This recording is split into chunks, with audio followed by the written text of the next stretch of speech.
In the autumn of 1934, the municipality of São Luís do Maranhão received 3 separate reports from communities along the Turiaçu River basin.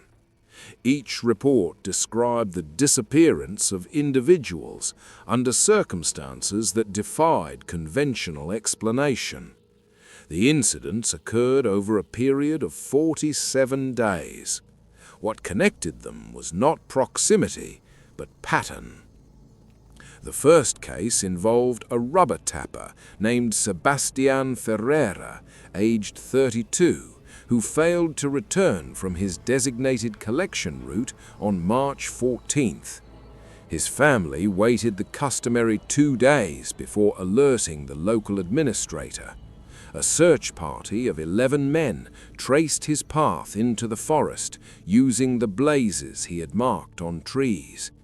They found his collection bucket overturned at the base of a sapakaya tree, the latex inside still liquid. His cutting tools lay in the undergrowth, undamaged. The ground around the site showed signs of disturbance, but no clear tracks. What they did find, pressed into the soft earth near the bucket, was a print that resembled a human foot, except the toes were elongated and the heel was absent. Sebastián's body was discovered 6 days later by a hunting party, 3 kilometers from where his tools had been found.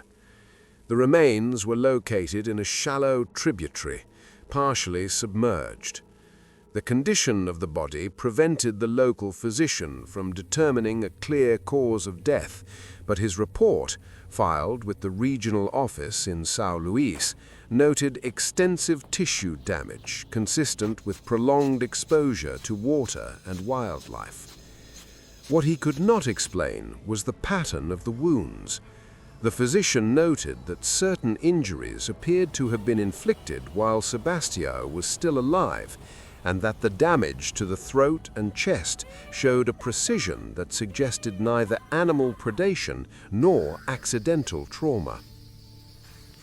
The second disappearance occurred on April 9th. A woman named Iracema dos Santos, aged 24, vanished while walking between her home and the home of her sister, a distance of less than 2 kilometers along a well-traveled path. She left at midday. She never arrived. Her sister retraced the route within the hour and found Iracema's headscarf snagged on a branch approximately 800 meters from the point of departure. The fabric was torn, but not muddy. There was no sign of struggle on the path itself. Witnesses in the area reported hearing a sound in the hours before Iracema's disappearance. Multiple individuals described it independently as a whistling, low-pitched and repetitive, emanating from the forest interior. One witness, a farmer named Oliveira, stated that the sound resembled a human attempting to mimic a bird call but failing. He said it made him feel as though he were being watched. Iracema's body was not recovered. Searches continued for 2 weeks. On the 8th day of the search, a member of the search party, a man named Lopez, reported seeing something moving parallel to the group at a distance of roughly 50 meters. He described it as upright, approximately the height of a tall man, but moving in a manner that was wrong. He could not elaborate further when pressed, only repeating that the movement was wrong. The search was called off on April 23rd. The third incident occurred on April 30th, and it was this case that drew the attention of federal authorities. A foreman named Antonio Gomes, employed by a logging concern operating under government contract, disappeared during the night from a work camp housing 43 men. Gomes had been seen by multiple witnesses retiring to his tent at approximately 9 in the evening. At dawn, his tent was found empty. The canvas showed no cuts or tears. His boots remained inside, positioned as if he had simply stepped out of them. A perimeter search located tracks leading from the rear of the camp into the forest.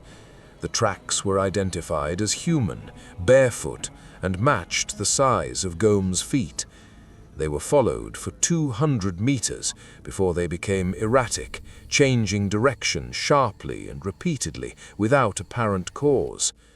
At the point where the search party lost the trail, they found something that was included in the official report but never satisfactorily explained. A mass of human hair, still rooted in a section of scalp, hanging from a low branch at eye level. Antonio Gomes was found on May 2nd. He was alive.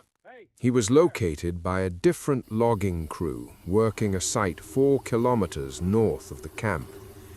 They discovered him sitting on the ground with his back against a tree, naked, unresponsive. His skin showed signs of severe abrasion, particularly on his back and limbs, as though he had been dragged over rough terrain. He did not speak. He did not react to stimulus. He was transported to a medical facility in São Luís, where he remained for 3 weeks. During his hospitalization, Gomes regained limited speech. The physician's notes indicate that he repeated a single phrase in various forms. It wore him. Later interviews attempted to clarify this statement, but Gomes would only add that he had seen his own face looking back at him from the trees, and that the face had moved its mouth wrong. Gomes was released into the care of his family on May 24th. He died by his own hand on June 2nd. No note was left. The federal inquiry into the incidents concluded in July of 1934. The official finding attributed the deaths to a combination of natural hazards, wildlife encounters, and the psychological strain inherent to remote labor conditions. The case file was sealed and transferred to the National Archives in Rio de Janeiro. It remains classified. In the decade following these events, the communities along the Turiaçu reported fewer incidents, though stories persisted. They spoke of something that walked the forest margins at dusk, something that learned the shapes of men, but could not learn how men moved. The locals gave it a name drawn from older stories, older warnings. They called it Capalobo. They said it wore what it took. They said it was still learning.